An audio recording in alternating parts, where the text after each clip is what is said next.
9 नगर निगम समेत 40 निकायों के लिए वोटिंग प्रक्रिया पूरी हो गई। अब सभी प्रत्याशियों की किस्मत ईवीएम में कैद हो गई है। 12 मार्च को नतीजे आएंगे। सभी पार्टियों ने वोटिंग के बाद अपनी अपनी जीत का दावा किया है।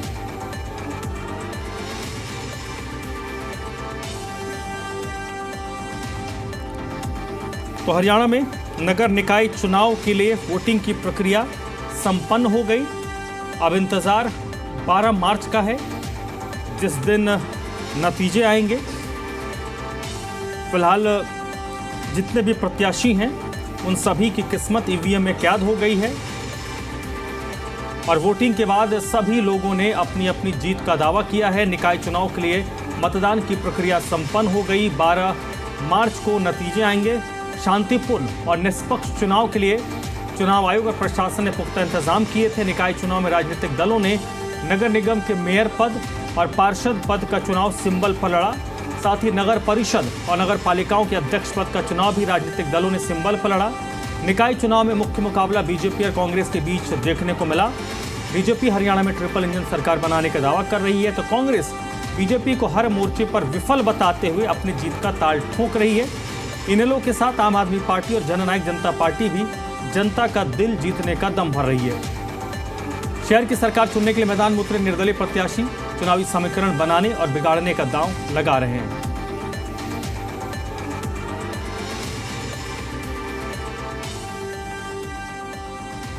हरियाणा में निकाय चुनाव के लिए वोटिंग संपन्न हो चुकी है। मतदाताओं में जोश देखा गया। हालांकि वोटिंग फीसदी ज्यादा नहीं होने से थोड़ी निराशा जरूर हुई है। निकाय चुनाव में कौन बाजी मारेगा ये 12 मार्च को साफ होगा। इस वक्त आपको हम 10 तस्वीरें दिखा रहे हैं। करनाल, गुरुग्राम, हिसार, अंबाला, यमुनानगर, झज्जर, भिवानी, सिरसा, नूह और फतेहाबाद की, जहां पर आज सुबह से ही लोगों ने कतारबद्ध होकर शहर की सरकार चुनने के लिए अपने मताधिकार का इस्तेमाल किया। 41% के करीब वोटिंग प्रतिशत दर्ज किया गया है। आम लोगों के साथ साथ खास लोगों ने भी आज शहर की सरकार चुनने के लिए अपने अपने वोट डाले हैं और सभी ने अपनी अपनी जीत का दावा किया है।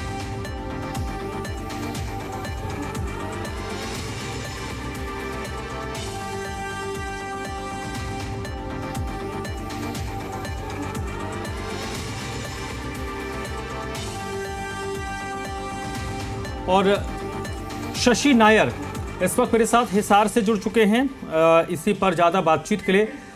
शशि, अब जब वोटिंग की प्रक्रिया संपन्न हो गई, इस बीच सभी के अपने अपने दावे हैं। मोटे तौर पर ओवरऑल जब हम वोटिंग प्रतिशत को देख रहे हैं तो 41% के करीब वोटिंग हुई है नगर निकाय चुनाव में। इसको कहीं से भी हम अच्छा नहीं कह सकते कि ये अच्छा वोटिंग पैटर्न है।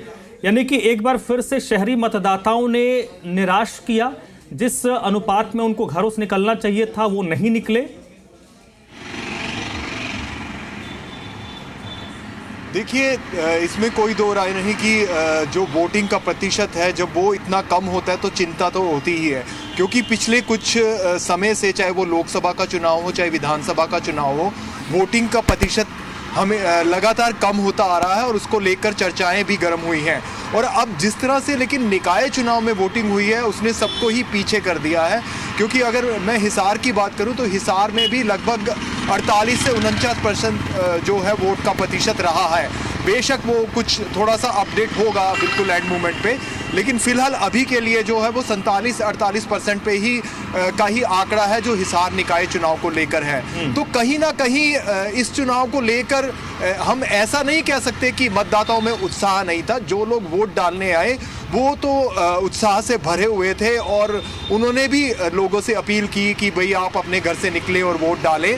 लेकिन एक बहुत बड़ा हिस्सा जो था, वो आधे से ज़्यादा जो हिस्सा था, उन्होंने आज वोट नहीं डाला। तो ये कहीं ना कहीं सरकार को भी इस बारे में अब सोचना होगा कि क्या कारण रहे कि लोग जो हैं वोटिंग करने के लिए नहीं आए।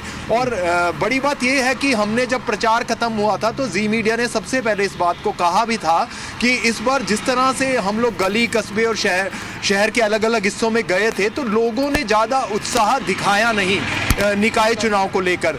तो उसके कारण बेशक काफ़ी सारे रहे, एक कारण नहीं हो सकता, इसके काफ़ी सारे कारण रहे, लेकिन फिर भी कहीं ना कहीं जो भी सरकार, जो छोटी सरकार बनेगी, उसको भी अब सोचना पड़ेगा कि निकाय चुनाव को लेकर लोगों का इंटरेस्ट क्यों नहीं बन पाया या लोगों का इंटरेस्ट क्यों नहीं खड़ा हो पाया। और कुछ वोटर्स ने आज एक ये बात भी कही कि ये जो चुनाव है, इस चुनाव से पॉलिटिकल पार्टियों को दूर रहना चाहिए। पिछले 2 चुनाव में भारतीय जनता पार्टी तो सीधे तौर पर सिंबल पर चुनाव लड़ रही थी, लेकिन इस बार कांग्रेस ने पिछली बार सोनीपत का चुनाव लड़ा था सिर्फ, बाकी बिना सिंबल के ही चुनाव लड़े थे। लेकिन इस बार जो है कांग्रेस भी सीधे सीधे मैदान में कूदी है। तो दोनों पॉलिटिकल पार्टी की इस लड़ाई में लोगों की ज़्यादा दिलचस्पी नहीं थी। लोगों ने साफ तौर पर कहा कि हमें विकास के नाम पर वोट करना है, और बहुत से लोगों ने यह भी कहा कि बहुत से काम हुए भी हैं, लेकिन कहीं ना कहीं जो ये एक लाइन थी कि जो जिस तरह से चल रहा है उसको चलने दो, उसको कहीं ना कहीं लगता है कि अब बदलने की ज़रूरत है। और वो जो भी, जिसकी भी छोटी सरकार या जिसकी भी निकाय की सरकार बनेगी, उसे इस बारे में सोचना होगा कि अब जो काम है वो धरातल पर दिखने चाहिए और लोगों की जो शिकायतें हैं वो हल होनी चाहिए। तभी आगे चलकर आने वाले दिनों में जो लोग हैं वो घरों से निकलेंगे और वोट करेंगे। कहीं ना कहीं दूसरे कारण भी रहे कि एक साथ 2 छुट्टियों का आना, फिर आगे होली का जो फेस्टिवल सीजन है, इस सीजन में लोग त्योहारों के साथ साथ लोग धार्मिक स्थलों पर भी जाते हैं, तो वो भी एक रीज़न रहा। मैं बात कर रहा हूँ हिसार और इसके आसपास की जगहों की। तो लेकिन ओवरऑल जब पूरे हरियाणा में ही कम हुई है, तो कहीं ना कहीं निकाय चुनाव को लेकर खासकर शहरों में लोगों ने इसमें दिलचस्पी नहीं दिखाई। हमें इस बात को मानना ही होगा। ठीक है शशि, आप मेरे साथ बनी रहिएगा। देवेंद्र भी इस वक्त हमारे साथ गुरुग्राम से जुड़ चुके हैं। देवेंद्र, ओवरऑल वोटिंग प्रतिशत जो आई है, ये कुछ ना कुछ एक नतीजों को रिफ्लेक्ट तो कर रहा है। चिंता इस बात को लेकर भी है पॉलिटिकल पार्टीज को भी और आयोग को भी कि आपकी इतनी मेहनत, इतनी कोशिश के बावजूद शहर की तकरीबन 59-60% आबादी अगर वोट के लिए नहीं निकल रही है, तो ये चिंतनीय है कि वो क्यों नहीं निकल रही है। और संडे के दिन वोटिंग था, अमूमन छुट्टी का दिन होता है संडे का दिन, तो हम ये उम्मीद कर रहे थे कि छुट्टी का दिन है तो लोग अपने घरों से बाहर निकलेंगे। हालांकि और दिनों में भी जहाँ जहाँ वोटिंग होती है तो छुट्टी होती है कि ताकि लोग अपना पोल कर पाएँ, अपना वोट डाल पाएँ। गुरुग्राम में क्या परिदृश्य रहा और इस पैटर्न के पीछे आपको वजह क्या लगती है? देखिए, बिल्कुल निश्चित तौर पर जिस तरह से लगातार कोशिश ये की जा रही थी निर्वाचन आयोग और जिला प्रशासन की तरफ से कि ज़्यादा से ज़्यादा वोटिंग हो, ज़्यादा से ज़्यादा मतदान हो, लेकिन उस अनुरूप वो तस्वीर नज़र नहीं आई। गुरुग्राम की बात की जाए तो 11,76,800 के करीब जो मतदाता थे वो ये सुनिश्चित करने वाले थे कि उनका उम्मीदवार कैसा होगा, लेकिन उस अनुरूप मतदान नहीं रहा। और ये सबसे बड़ी बात है कि लगातार जिस तरह से जागरूक किया जा रहा था, न केवल बाज़ार के अंदर बल्कि यूनिवर्सिटीज़, कॉलेजेस के अंदर जो फर्स्ट टाइम वोटर थे उनको जागरूक किया जा रहा था, लेकिन इसके बावजूद भी वोट परसेंटेज कम रहा। और यही कारण है कि जिस तरह से लोग मतदान करने आए, लेकिन भीड़। देवेंद्र मैं आपके पास लौटता हूँ इस वक्त ग्राम, वहाँ पर भी थोड़ा मतदाताओं का थोड़ा उतना रुझान कम नज़र आ रहा है। गुरुग्राम में 4 बजे तक जो फिगर हमारे पास आई हैं 29.5% की है, जो कि काफ़ी कम लग रहा है। बट उम्मीद है कि कई बार लोग थोड़ा सा देर से निकलते हैं, तो 6 बजे तक जितने भी लोग लाइन में होंगे उनको मतदान कराने की अनुमति रहेगी। फरीदाबाद में 31.0% है 4 बजे तक। तो जो मानेसर है, जहाँ पहली दफ़ा चुनाव हो रहा है, उसमें रूरल एरिया काफ़ी शामिल किया गया, 21-22 गांव हैं उसमें।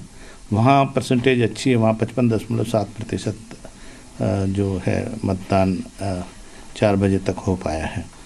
तो औसत का तो कोई मायने नहीं है, क्योंकि छोटी बड़ी कमेटियाँ, कौंसिल और नगर निगम है, तो इंडिविजुअल हम स्थानीय निकाय जो है उसकी बात करें, उसके हिसाब से ये फिगर्स मैंने आपके सामने कुछ साझा की है।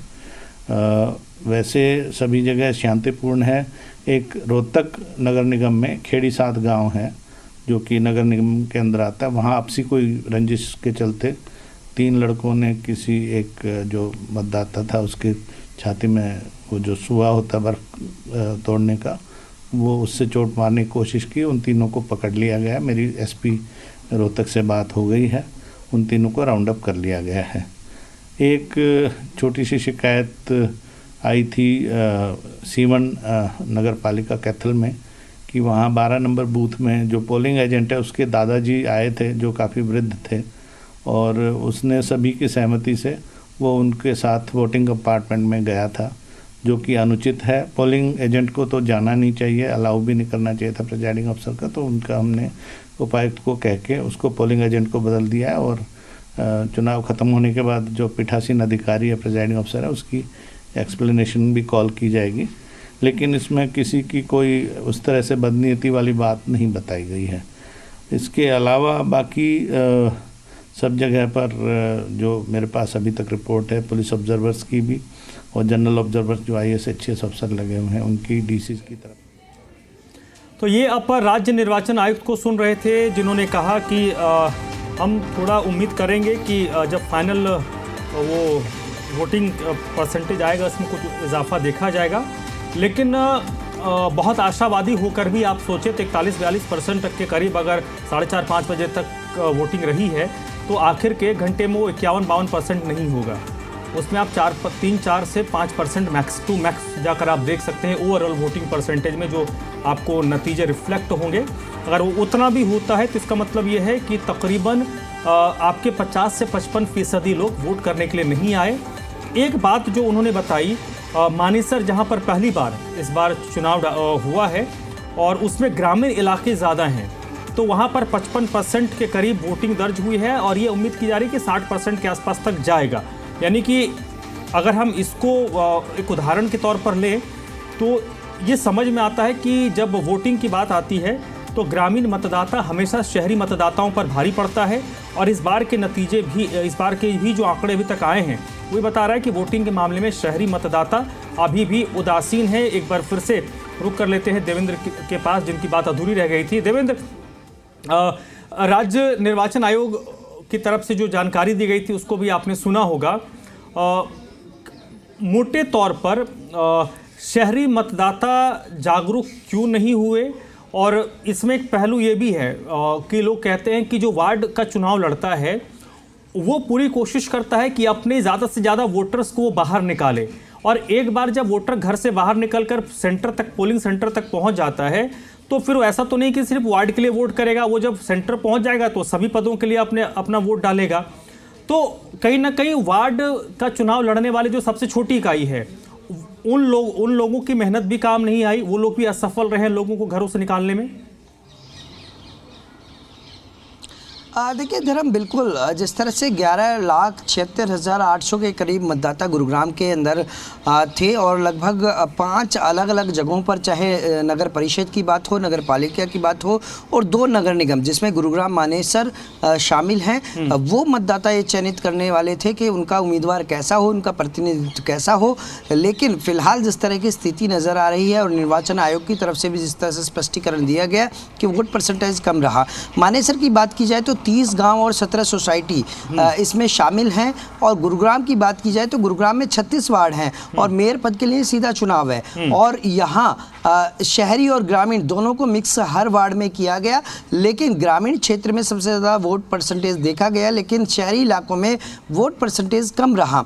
और यही कारण है कि जिस तरह से लगातार जागरूक किया गया था निर्वाचन आयोग और जिला प्रशासन की तरफ से कि ज़्यादा से ज़्यादा मतदान हो, न केवल कॉलेजेस और बस स्टैंड बल्कि यूनिवर्सिटी के अंदर भी लोगों को जागरूक किया गया था। जो फर्स्ट टाइम वोटर्स हैं उनको जागरूक किया गया था कि ज़्यादा से ज़्यादा मतदान हो। लेकिन इसके बावजूद भी जिस तरह का मतदान रहा वो निश्चित तौर पर कहा जा सकता है कि निराशाजनक है, क्योंकि लगातार जिस तरह से विश्व के सबसे बड़ा लोकतंत्र है भारत, और इस लोकतंत्र के महापर्व में हर एक व्यक्ति अपनी आहुति वोट के रूप में डाले, ये अनुमान लगाया जाता है, ये कोशिश की जाती है। लेकिन आज रविवार होने के बावजूद भी लोग घरों से बाहर नहीं आए, और जिस तरह से शहर की सरकार, जो कि लोकतंत्र का सबसे पहला कदम है, और उस कदम के अंदर इस तरह की परसेंटेज रहे तो निश्चित तौर पर निराशाजनक है। लेकिन फिलहाल जिस तरह से लोगों के आज जहन में था, जो वो मूलभूत सुविधाओं को लेकर जो लोगों के बीच उम्मीदवार गए थे वो नज़र आए, वो मुद्दे नज़र आए, चाहे वो रोड हो, पानी हो, बिजली हो, सीवर हो, सफाई व्यवस्था हो, ये तमाम पहलुओं को लेकर लोगों के जहन में था कि वो वोट डालने जा रहे हैं कि ऐसे उम्मीदवार का चयन करेंगे जो उनका विकास कर सके, उनकी इन समस्याओं का समाधान कर सके और एक ऐसा नुमाइंदा आए उनके बीच जो एक बेहतर गुरुग्राम और बेहतर शहर की सरकार के बीच ऐसा समन्वय स्थापित कर पाए कि पूरी तरह से, जिस तरह से गुरुग्राम को राज्य सरकार भी स्मार्टेस्ट सिटी बनाने की बात करती है, तो वो चीज़ें नज़र आए। लेकिन जब मतदान की बात आती है तो मतदान के पीछे कहीं ना कहीं एक देखने को मिलता है, तस्वीर देखने को मिलती है कि मतदाता घर से बाहर नहीं निकलते। क्या सोशल मीडिया पर ही सिर्फ ये लोग एक्टिव हैं? जब मतदान, क्योंकि एक सबसे बड़ी ताकत है मतदान, यदि आप मतदान करेंगे तो एक ऐसा उम्मीदवार आपके बीच आएगा जो आपका विकास कर पाए। आपके सामने ऐसी ताकत है, लेकिन उस ताकत का यूज़ कहीं ना कहीं लोगों ने कम परसेंटेज पे किया। लेकिन फ़िलहाल जिस तरह की स्थिति कह सकते हैं कि गुरुग्राम एक ऐसा शहर है जहां 36 वार्ड और मेयर पद के लिए सीधे तौर पर चुनाव किया गया। इसके अलावा नगर निगम माने सरजोग की सबसे बड़ा औद्योगिक क्षेत्र है, हरियाणा की आर्थिक राजधानी कहा जाता है गुरुग्राम को, लेकिन इसके बावजूद भी इस तरह की परसेंटेज रहे तो निराशाजनक है, क्योंकि ये अनुमान लगाया जा रहा था कि 80 से 90% मतदान इस बार गुरुग्राम में रहेगा। और जिस तरह से लोकसभा और विधानसभा में जो चीज़ें देखने को मिली थी उसको मद्देनज़र रखते हुए निर्वाचन आयोग और जिला प्रशासन की तरफ से तमाम तैयारी की गई थी। लेकिन फिलहाल ये कहा जा सकता है कि लोग घरों से कम निकले और यही कारण है कि वोट परसेंटेज कम रहा। धर्म जी, ठीक है। शशि नायर का भी एक बार रुख कर लेते हैं। शशि, ओवरऑल जिस मुद्दे को लेकर हम बात कर रहे हैं, छोटे चुनाव में हम ये उम्मीद करते हैं कि 1-to-1 क्योंकि इंटरेक्शन होता है प्रत्याशियों के साथ वोटर्स का, इसलिए ज़्यादा से ज़्यादा लोग बाहर निकलते हैं। 40-45% के करीब अगर वोटिंग हो रही है, इसका मतलब जिन लोगों ने कन्विंस करने की कोशिश की वो पब्लिक को कन्विंस नहीं कर पाए, पहला चीज़। दूसरा ये हो सकता है कि लोगों ने ये मान लिया हो कि फलाना पार्टी जीत रही है, फलाना पार्टी हार रही है, तो हमें निकलना क्यों। इसमें एक और वोटर होता है जिसको ये लगता है कि भाई वोट डालकर हम अपना समय ज़ाया क्यों करें, जैसी व्यवस्था चली आ रही है हम किसी को भी वोट दें, कोई जीते कोई हारे, हमें फ़र्क नहीं पड़ता। तो ये दोनों जो स्थिति है ये डेमोक्रेसी के लिए बहुत ख़राब है और ऐसा होना नहीं चाहिए। देखिए, बिल्कुल सही, निश्चित तौर पर जो बात आपने कही है कि ये स्थिति काफ़ी ख़राब है और ऐसा होना नहीं चाहिए, क्योंकि हर वोट की अपनी एक अहमियत होती है। और आज जो चुनाव से भी ज़्यादा चर्चा, चाहे हम तमाम मीडिया की बात करें, तमाम चर्चा इसी बात को लेकर हो रही है कि वोटिंग का परसेंटेज इतना कम क्यों रहा। और उसमें जैसा कि आपने कहा कि उसके कारण कई रहे, कि एक तो ये सबसे बड़ा कारण था, बहुत से लोगों ने ये बात मानी है कि उनको इस व्यवस्था से कोई ज़्यादा फ़र्क नज़र नहीं आ रहा, क्योंकि पिछले 1 साल से तो निगम की सरकार थी भी नहीं, ज़िला प्रशासन के हाथ में कमान थी, तो उससे ज़्यादा फ़र्क उनको नज़र नहीं आया। तो उन्होंने इस बात को माना है कि भाई व्यवस्था बदले चाहे ना बदले, उससे कोई ज़्यादा फ़र्क नहीं पड़ रहा। लेकिन कहीं ना कहीं जो सबसे बड़ा रीज़न ये रहा कि दिल्ली चुनाव के तुरंत बाद चुनावों का ऐलान हो गया, निकाय चुनाव के ऐलान, तो लोगों के पास के साथ साथ प्रत्याशियों के पास भी समय बहुत कम था। हालांकि बीजेपी इसकी तैयारी पहले से कर रही थी, लेकिन फिर भी अगर मैं आपके हिसार की बात करूं तो बहुत कम लोगों तक बीजेपी के जो प्रत्याशी हैं वो बहुत पहुंचे। और कांग्रेस ने तो बिल्कुल नॉमिनेशन के अंतिम दिनों में अपने प्रत्याशी का ऐलान किया, तो उनके पास तो मुश्किल से 10 दिनों का ही समय था। तो ऐसे में सब लोगों तक पहुंचना, हिसार में लगभग 2,68,316 के करीब वोट थे, तो सब तक पहुंचना मुश्किल था। तो ऐसे में कोशिश ये की गई, बीजेपी ने अपने वर्कर्स के से संपर्क साध के उनके साथ कार्यक्रम किए, और कांग्रेस ने अपने वर्कर्स को साध के उनके साथ कार्यक्रम किए। जो आम जनता थी, जो न्यूट्रल्स थे, उन तक ना तो भारतीय जनता पार्टी पहुंच पाई कि आप निकलें और एक अच्छे व्यक्ति को चुने, और साथ ही साथ कांग्रेस भी उन लोगों तक नहीं पहुंच पाई जो जिनको वो कह सके कि इस बार जो है आपके इस निकाय चुनाव में प्रॉपर्टी आईडी की समस्या है, साथ ही हाउस टैक्स की समस्या है, सड़कों की समस्या है। कहीं ना कहीं जब भी हमने लोगों से बात की है शहर के अलग अलग हिस्सों में, लोगों की नाराज़गी तो दिखी, लेकिन वो जिस तरह से अब वोटिंग का परसेंटेज रहा है, वो जिसको कहते हैं ना, वो चोट शायद वो मारने में असफल रहे, और कहीं ना कहीं उसमें कांग्रेस का भी उतनी ही विफल रही लोगों तक इन मुद्दों को पहुंचाने में। और भारतीय जनता पार्टी ने कोशिश की कि अपनी अच्छी बातें लोगों तक पहुंचे, और तमाम लोगों तक वो भी पहुंचने में सफल नहीं हो पाई। तो एक तो दोनों पार्टियों का तमाम वोटर्स तक ना पहुंचना, दूसरा लोग ये मानकर चल रहे थे कि इस बार जो सरकार है वो वन साइडेड है, केंद्र में बीजेपी की सरकार है और प्रदेश में बीजेपी की सरकार है, और ये नारा भी बीजेपी ने दिया शायद एक सोची समझी रणनीति के तहत कि हम ट्रिपल इंजन की सरकार बनाने जा रहे हैं। तो जिस तरह से दिल्ली का एग्जाम्पल था कि जब सरकार केंद्र में किसी और की होती है, प्रदेश में किसी और की होती है, तो काम करना मुश्किल होता है। तो शायद कहीं ना कहीं लोगों ने ये भी सोचा कि जिन लोगों ने वोट किए उन्होंने भी, और जिन लोगों ने वोट नहीं किए कि सरकार अगर बीजेपी की ही बननी है तो वोट ना दिए। और फिर मैंने जैसे आपको बताया कि फेस्टिव सीजन शुरू होने वाला है, यहाँ पर लोग धार्मिक स्थलों पर जाना शुरू कर देते हैं, चाहे वो फिर वृंदावन हो, सालासर हो, खाटू श्याम हो। बहुत से लोगों के परिवार वहाँ पर भी गए हुए हैं क्योंकि 2-3 दिन की छुट्टियाँ हो गई थी। और तीसरा, जैसा मैंने आपको पहले कहा कि इस बार हिसार की बात मैं आपसे करूँगा कि एडमिनिस्ट्रेशन ने भी कोई ऐसा जोर नहीं लगाया कि वोटिंग परसेंटेज को लेकर कोई खास अवेयरनेस कैंपेन चले। सिर्फ उनका जोर जो था वो चुनाव की तैयारियों पर, मतदान की तैयारियों को लेकर ही नजर आया। लेकिन वैसे अगर हम कहें कि कोई विशेष अवेयरनेस कैंपेन चलाना हो तो इसकी उन्होंने बात नहीं की। तो अब कुल मिलाकर वोटिंग को लेकर आधे से ज़्यादा मतदाताओं की उदासीनता कहीं ना कहीं देखिए चिंता का विषय तो है ही, और इस बारे में पूरे समाज को सबको सोचना होगा, खासकर शहरों में रहने वाली जो पॉपुलेशन है उसको इस पर काम करना होगा। ठीक है, देवेंद्र से एक क्विक रिएक्शन लेते हैं। देवेंद्र, ये बताइए, जब वोटर टर्नआउट नहीं हुआ, वोटर घरों से नहीं निकले, तब तो ये जो समीकरण भी बहुत बने होंगे, बिगड़े होंगे, क्योंकि जब वोटर निकला नहीं तो कोई ये तो दावे के साथ नहीं कह सकता कि भाई मेरी ही जीत होगी और जो वोटर निकला वो मेरा ही वोटर निकला है। देखिए, बिल्कुल गुरुग्राम ज़िले की बात की जाए तो 5 अलग अलग जगहों पर अलग अलग स्थिति में चुनाव थे। गुरुग्राम के अंदर नगर निगम के चुनाव थे, मानेसर के अंदर नगर निगम चुनाव थे, और नगर परिषद के चुनाव सोना के अंदर चेयरपर्सन के पद के लिए थे। इसके अलावा नगर पालिका के लिए फरुखनगर में और नगर परिषद के लिए हेली में डी पटौदी के अंदर थे। तो इन जगह अलग अलग देखने को मिला है कि वोट परसेंटेज अलग अलग आ रहे हैं, और निश्चित तौर पर कहा जा सकता है कि गुरुग्राम और मानेसर के लिए जिस तरह के वोट परसेंटेज आने थे वो संभावनाओं के अनुरूप नहीं आए, और इसी के चलते चाहे वो कांग्रेस सिंबल पर चुनाव लड़ रही हो, चाहे बीजेपी सिंबल पर चुनाव लड़ रही हो, हर एक उम्मीदवार के जहन में एक चीज़ रहती है कि जब वोट परसेंटेज कम रहा हो तो किसके लिए खतरनाक हो सकता है। लेकिन फ़िलहाल ये 12 तारीख को ही पता चल पाएगा, क्योंकि वोटर्स जो है वो साइलेंट है।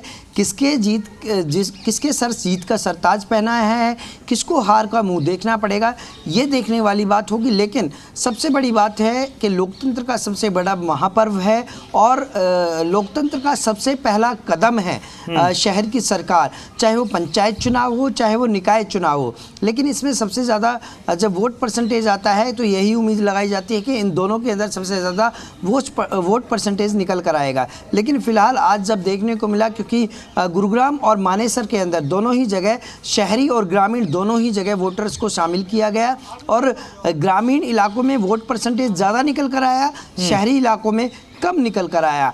तो ये एक महत्वपूर्ण हो जाता है कि आखिरकार क्यों निर्वाचन आयोग, जिला प्रशासन तमाम शहरी इलाकों में क्यों ऐसे नाकाम होता है कि वोट परसेंटेज कम होता है। और इसी को लेकर तमाम पार्टियां भी कंफ्यूजन में रहती हैं कि कहाँ वोटर जाएगा, कहाँ नहीं जाएगा, क्योंकि अमूमन तौर पर पहले ये कयास लगाए जाते थे कि यदि वोट परसेंटेज ज़्यादा होता है तो सत्ता में जो पार्टी रहती है उसके खिलाफ आता है, और वोट परसेंटेज कम होता है तो जो सत्ता में पार्टी है उसके खिलाफ रहेगा। लेकिन अब ये चीज़ें नज़र नहीं आती हैं। ये सीधे तौर पर कहा जा सकता है कि जिस तरह से वोट परसेंटेज निकल कर आता है, वोटर साइलेंट रहता है, उसने कहाँ डाला, कहाँ नहीं डाला, कैसे उम्मीदवार को वो चुनना चाहते हैं, किस उम्मीदवार को चुनना चाहते ठीक हैं, है। ये सिर्फ और सिर्फ वोटर के जहन में है। और यही तस्वीर शायद आज इन निकाय चुनावों में देखने को मिली। चलिए देवेंद्र, बहुत बहुत शुक्रिया आपका, और शशि नायर आपका भी बहुत बहुत शुक्रिया इस पूरी बातचीत के लिए।